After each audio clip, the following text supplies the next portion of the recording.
Hello guys आज new blog आपण मानक स्वागत। तो आज एतिकी मूला आदाय होइछि। तो एक्चुअली सांगने चलत देखिया खाली राति रे गाई आसिकी हमर मूला गछ सब छिरखार कर देछि। तबे देखुथिबे को प्रकार अवस्था करिछि आ किछि रखिनी। एक्चुअली गाई आछि एपटे तो रास्ताटा खोला अच्छी मर्च गछ को टोटाली छुईनी छुईबनी टमाटो गछ टोटाली छुईनी। ये आमर लगी कांदुल गछ देखुवे कांदुल मस्त दीटा कांदुल ये देखुवे।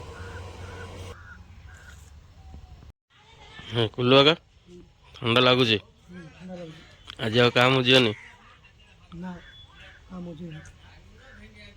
देखुन सारा गाई कि खाई कौन लगे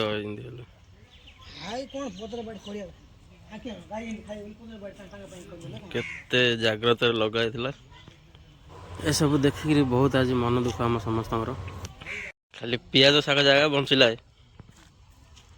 पियाज शाग जगह गाई खाऊ ना कि कंचा मर्च तो गाई खाइनी कंचा मर्च तो गाई खाइनी किए नहीं जाऊँ कंचा मर्च ये गोटे छोटे कंचा मर्च